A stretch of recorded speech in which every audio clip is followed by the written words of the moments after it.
Ellen Brahms here, coming to you live from Surprise in Arizona. Hope you're having a super fantastic sparkling day. Welcome to Before the Dirt Nap podcast number 1839, digging deep into DNA matches.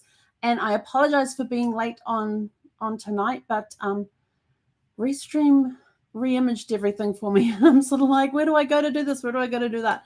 And then it wouldn't let me live stream to LinkedIn, which it had been fine the other days. And I'm just like, why can't I do it now? And it's because my description exceeded their number of word characters, but they didn't say how many characters I was limited to. So it's just sort of like, okay, then we don't live stream into LinkedIn tonight. But yeah, they had other nights I've come in, I've clicked a button, gone in, my whole setup's there. You know, we've got the QR code up here, we've got the logo up here, we've got the thing going across the bottom here. I figured out how to get this button here tonight. And it was like I was a brand new user. But anyway, we have made it to Tuesday, and we've made it to episode number 1839. So digging deep into DNA. Yes. So this morning it wasn't this morning. Yes, it was this morning I took a little break. I decided to take, I've been working like crazy on some client stuff. And so I took a little break and thought, let me go check my Ancestry messages to see if I've heard back from anybody that I have sent messages to regarding DNA matches. Because yes, it's all well and good that, Ancestry comes up and says, these people match with you with your DNA. There's a potential that they are. Now, when it says there is a potential they are, they're looking at these markers called centimorgans, and those based on the number of centimorgans you have in common, it can help determine, but it does not determine the exact relationship. It might say possibly third to fifth cousin. Well, you've got a whole bunch of layers in there to dig into. Now, the centimorgans will show you that you are blood related, but it doesn't show you how. It gives suggestions based on matches you have completed in there. It even told me that my aunt was, what did I have for my aunt one time? My aunt was in there. Oh, they had me listed as her first cousin. It's possible first cousin. I went, yeah, no. But the cool part is that I can go in there and I can click on, it says, do you recognize this person? You go, yes. And then it goes, what are they to you? And you've got a drop down menu. You can say they're on the paternal side, they're on the maternal side, they're on both sides, which does happen. Yes, that does happen occasionally. And then you can put in what the relationship is. And so of course, it's keeping track of all of this information that you're putting in there. And so when it brings in new matches, it looks to say, oh, well, those that were in this range of the centimorgans, you've got them listed as anywhere from second to fifth cousin, or third to fifth cousin. So these guys will be in the same thing. And with the ancestors that these people have in common with you, that will put them on your paternal side. So it's kind of trying to guess based on what you've already done. And so I went in today and I had some new matches in there. And so I thought, well, let me go and have a look. And so I was going down the names and I was like looking for last names that I recognize from my tree. Now, my tree has I think close to 10,000 people in it right now, but there are a lot of mini trees. So I have a main tree. Then I have a lot of mini trees, and the mini trees are ones that I am working on because I know that they fit into my tree. I just don't know exactly where. So when I come up with these DNA matches, the first thing I do is I go in, and if they have a tree of it, I have a tree in there that just has basic information, like basic. All living people show up as private, which annoys the crap out of people. Trust me, I know. I go in there private. And well, this person, the person after them was born in 1870. And you've got that one there private because they don't have a death date. You've got them as living, not dead. You got to remember to click that little dead thing for somebody who was born, over 100 years ago. Well, over 100, we're talking 150 years ago. And so I go in there and have a look to see which ones do we have in common. And it tells me, of your matches, you guys have these ones in common. I'm like, okay, so if we have those people in common, then they're definitely on my dad's side or they're definitely on my mum's side, depending which it is. So, yep, I agree with that. So now if they have a tree attached, now I have my big main tree and nobody gets to see that. I am extremely, extremely picky about who gets to see that tree. I think I only have 4 people that are allowed access to that tree. But I have another tree which is just very broad. It's just straight. It's my direct line. There's no siblings attached to it. It's just direct line. And so I can go into, and so if other people have their tree on there that they can share, I can click on that and have a look at their tree to see, okay, what last names do they have in there? Do I have any of those last names in my tree? Because I'm trying to figure out where they fit in the puzzle. Because genealogy is just a big puzzle. It's playing hide and seek with dead people. I actually have a t-shirt that says genealogy. It's like playing hide and seek with dead people, which is exactly what genealogy is, because you're basically hunting out dead people. Yes, there is a side of genealogy. There's many facets to genealogy that people don't realize. You've got the genealogists who go and help find adoptive parents, adoptive children, children that have been adopted, or you've got adopted children who are trying to find their birth parents. That is a genealogist that can help with all of that. Looking at the history of a house, believe it or not, it is a genealogist that goes and looks at the history of the house and can tell you the families that have lived there and all. And there's a whole slew of, and I learned some new stuff the other day under forensics.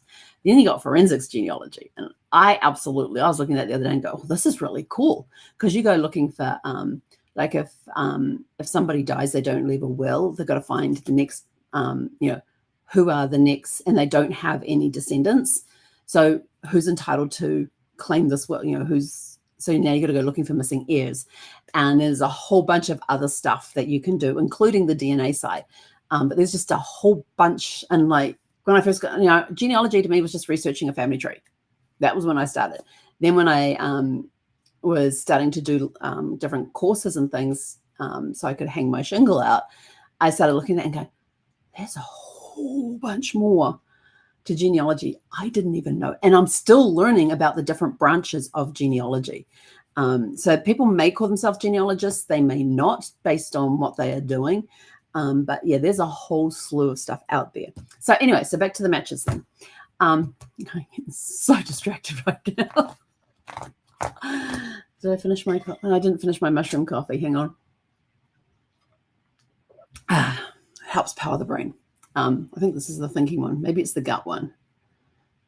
Got one that's good for the gut and one that's good for the brain. Can't remember which one that is. Obviously not the brain one. Anyway, so I went in and had a look, and I had a couple of new matches. I thought, okay, so let me go in and have a look. So I pulled up their tree, and some of them have a very small tree in there. Some of them have a very large tree, and some of them will have the pedigree chart, which is basically they're here. Here's their parents. Here's their grandparents, their great-grandparents, and it's basically boom, boom, boom out by generations. And it's just one person. So it's just basically going from that person through their parents, grandparents, great-grandparents, second great-grandparents, third great-grandparents, and onwards. And so I was looking at the different names and things. And I came across one name on a tree that matched mine, that the last name matched mine, but not the first name. I'm like, it's on the right side of my tree to match up with their tree. It was on my... Hang on, that's a good question. Is that my maternal side or paternal side? One moment, please. Will I have it? I think it's on my paternal side. So this one that I was researching today was a fourth to sixth cousin. And so I was going through and I was comparing, well, this is okay, I've got all these people with this last name here. Do any of their first names match over in this tree? No. But there could be a match in there because most of these ones here with this last name are on my father's side of the family. Okay, so, because you go through and you click through and you look at them and all that sort of stuff. And so I'm like, okay. And so then I thought, all right, so let me make a mini tree.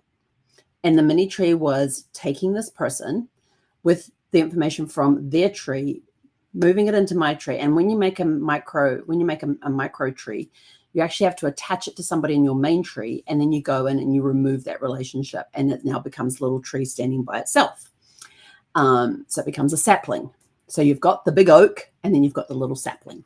And that's what the micro tree, the little mini trees are, the micro trees. And so my little sapling there. So I've been working in my little sapling, and I'm kind of getting close to the stage, but all of these people were born in New York. This one that I've started following is all born in New York. And I'm like, I do have some New York people in my tree. So we're plodding along. And I found one that may be the same as somebody that's in my tree. So now I'm researching to see, is this where the link is, and can I put them together? Because the really cool part is that with Ancestry, you can, as the home person for the tree, you can click on somebody who is in your tree and it tells you how you are related. And I'm so like, yeah, we need to figure that one out. And then I can go into the DNA matches and go, okay, we are matched, and I can actually link that DNA match in the tree to that particular person. And then it does all its little magic thing. It does these through lines and stuff, but you don't fully trust the through lines, but they're there to give you good hints, and maybe you might be able to go this way. But I'm finding the DNA matches so fascinating and everything else. So I have to get my family in New Zealand to do DNA matches. I have to do DNA testing. I especially need somebody on my dad's side of the family to do it, so I can do his Y chromosome, because women we don't get the Y chromosome. So I've been filling out, guess how many of these do I have? So this is a blank family group sheet. The father's information goes here, the mother's information goes here, and then these are all their children down here with their birth dates, the city, the county, and then you've got state or country, and then you've got when they got married.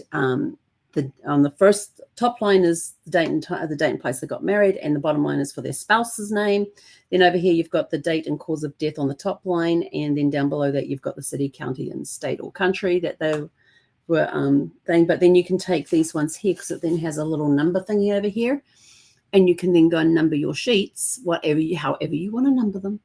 And you can take that person and you can continue them on a fresh sheet and move their information up to here with their spouse's information, and then list all their children. So that's basically what I've been working on. That's what I started working on this morning, and making progress, making lots of really great progress, and finding out interesting things. It's always amazing when you can go and find out things like, yes, this little second, like, oh, hang on.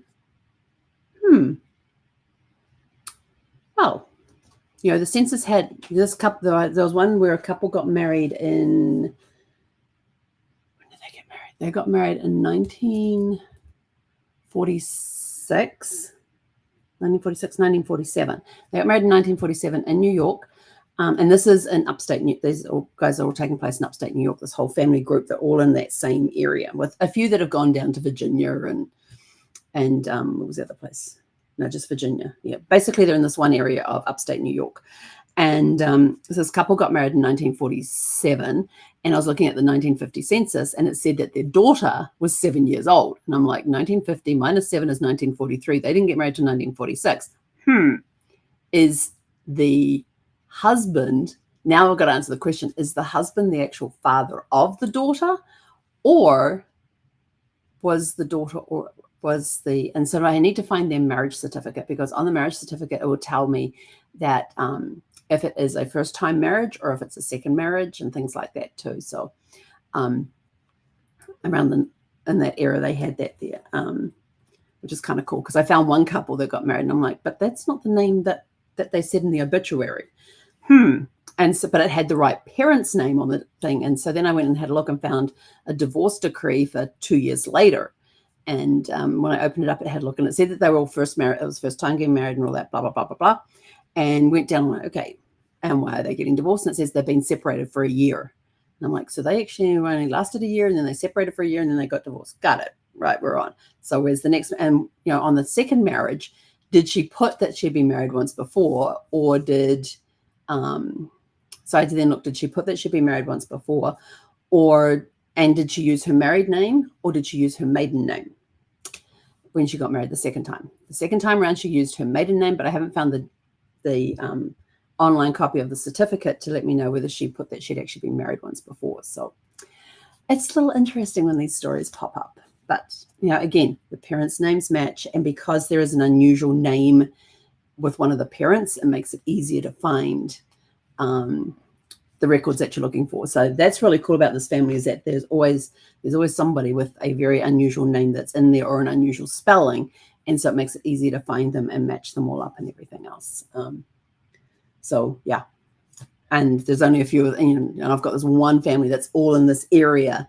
And it's like, And so then you go and look at census reports, and you find that there are, they're all living on the same street next to each other, or one street over, and things like that. One of the census reports too. So where can you go and find information on? So this is my when I did the course, I did a 7-week course through Boston University. It was intense. I'm planning on next year doing the next course, because I've now there was the course that I did, which is kind of a beginner's course, a little more advanced than a beginner's course, but not an advanced course. And then there was going to be the certificate of genealogy, and I think certificate of genealogy, I think that's what it's called. And so this one required 10 to 15 hours a week. This one requires 30 hours a week.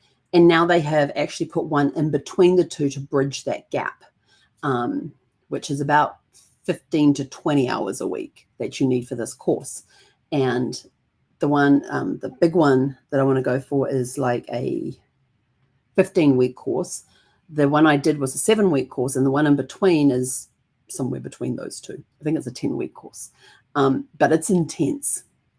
Thankfully, it's all open book exams on everything, because when you're researching, you go to all your books. This is one of the ones that we had to use that I absolutely love. It's all about DNA, and if you ever want a really good, easy to understand book that has scientific terms but breaks it down so you actually understand it, this is the best book on DNA testing and genetic genealogy that I have found. It was actually one of our textbooks.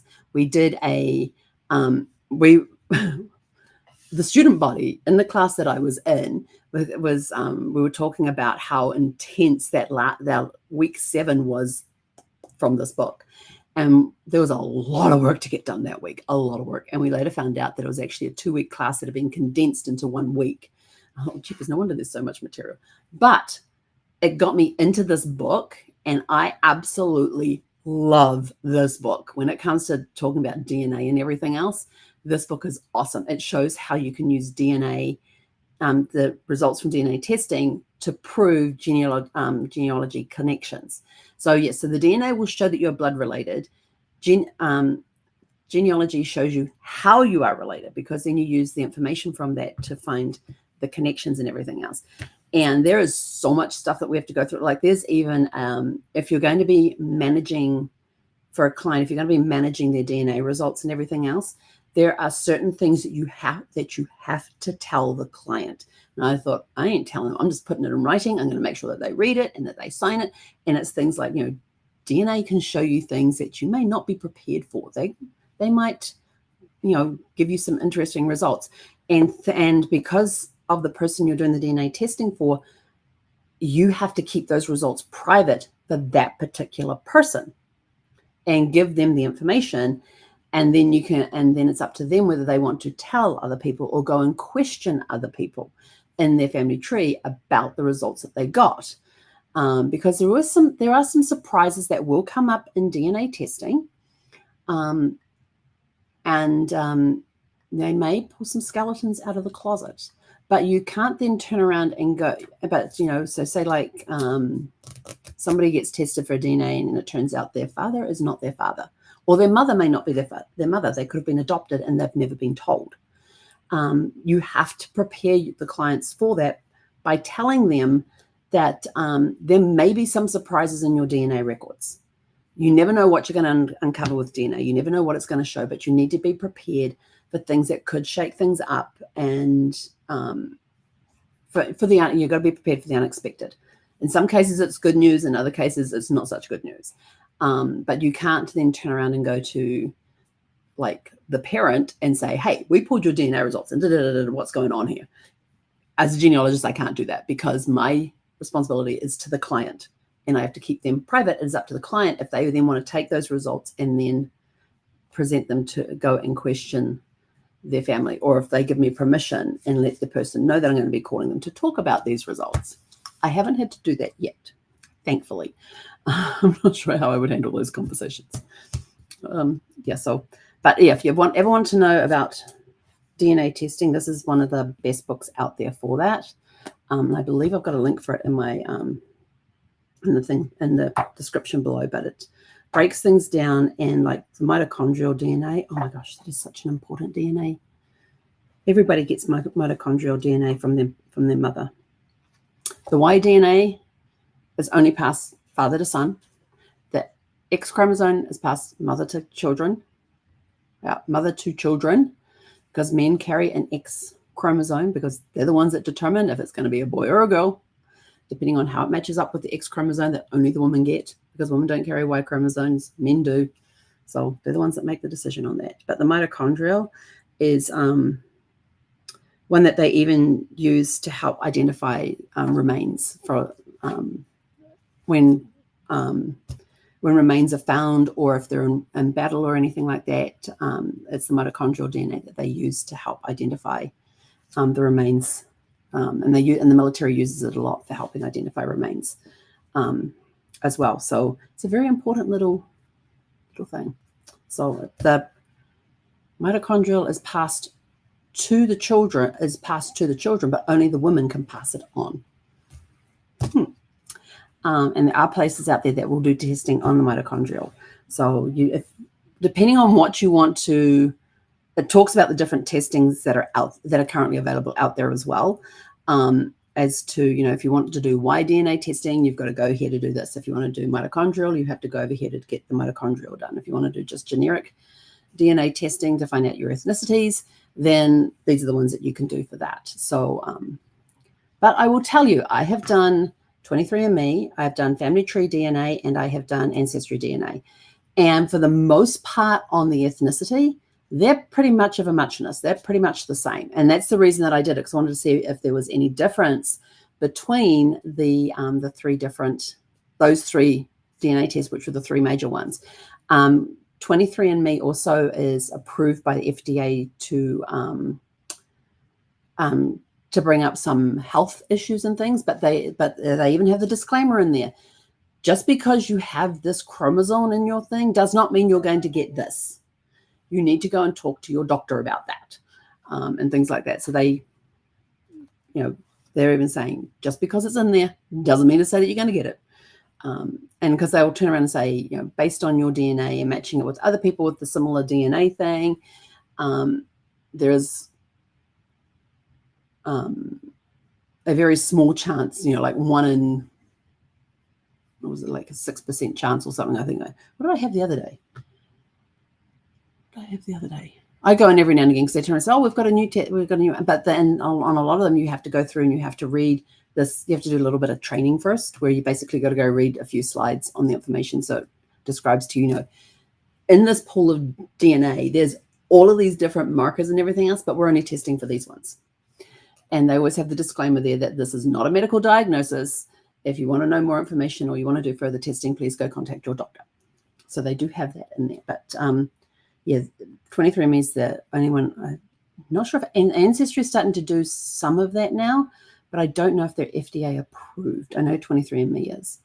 But yeah, it's very interesting to get out there. And this one here talks about the different types of DNA testing that are out there, and at the time of publication, the places that do those sorts of testing.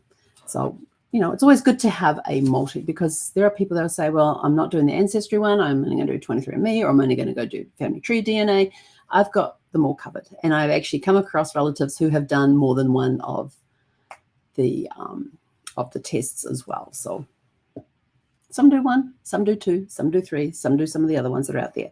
But anyway, so that's what I've been doing today, digging deep into DNA matches and looking for it says that we've got this many centimorgans in common, and which puts them into this broad range of how they could be related. And I've got people in common with them on my dad's side of the family, which means they're probably on the paternal side. So now I've got to go find the matches in my tree. So I'm building the saplings to attach to the oak. Yes, I've got the oak tree, and then I've got the saplings. And so we're looking for the ones that we can then graft into the main oak tree. So I'll keep you posted on that, because this one's very interesting. And I have done more than that's right, because I had one guy contact me with a DNA match, and it turned out we were 7th cousins once removed. And then within a few weeks of meeting him, and he's based in Canada, so within a few weeks of meeting him, I then and we belong to the same there's a guy who's doing a one name study. And these people that do the one name studies, man, they get to a new name. If the woman marries and changes her name from the one name study to something else, that's it. There's no more looking at that person. Although you kind of did, because I had to prove that I was related in a way. But and so I had introduced the cousin in Canada to this guy who's doing the one name study, and he got put into the one name study Facebook group and got to meet everybody. And then I think it was like 2 weeks later, the guy who runs the group adds 2 more people in there, and they came from the same branch that the 7th cousin once removed came from. And it turns out that they were first cousins once removed with the guy in Canada. So they're actually my 7th cousins, and 7th cousins once removed, and I'm 7th cousins once removed. So yeah, we were able to connect those 3 together, and they were able to talk and all that. But the 2 that are 7th cousins actually live in Wales. And I have to tell you, Graham posted this amazing post, and he's got this group that's just for his immediate cousin, the cousin family, but I'm an honorary member in that one. He just was doing it for the descendants from this particular second great grandmother. I think it's second great grandmother. But he did this beautiful write-up, this amazing write-up on how his family, how his 4 grandparents all ended up in this one area of Wales. It was awesome. I'm reading this and I felt like I was walking down the street with this guy as he's arriving. You know, he's come up from London, I think it was, and he's walking down the high street in Swansea. And but he was going there to work in the copper mines.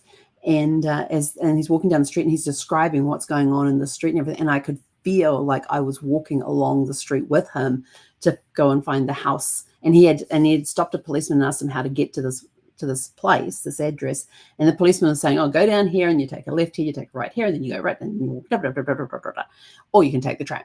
And so he looked at him, and so he said, "Would you like me to write that down?" And he says, "Yeah." So the policeman actually stood there, wrote out the instructions, and this is like in 1887, it's late 1800s.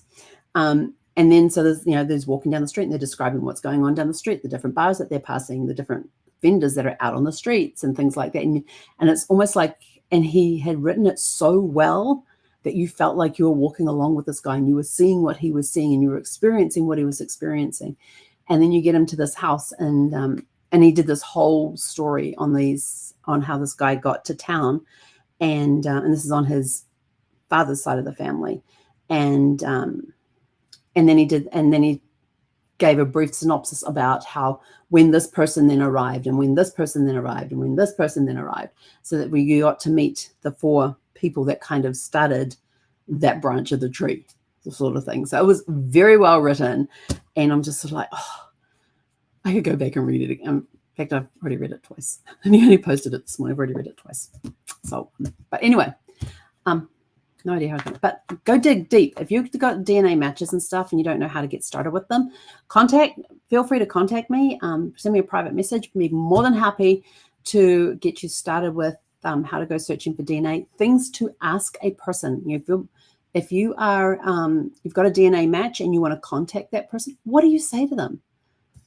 What do you say? How do you start the conversation? So always start with those that have the biggest sending organs with you, because they are closely related. It could be an aunt, an uncle, a father, a daughter, a sibling, things like that. And how do you open those conversations, especially when you get down to second, third cousins and all of that sort of thing? How do you open conversations with them?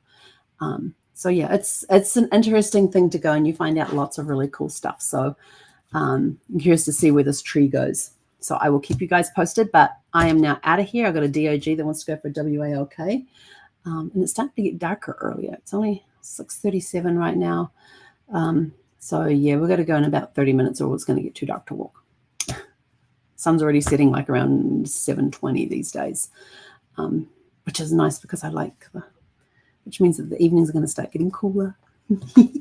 But anyway, go out, have a super fantastic sparkling evening, and we'll be back here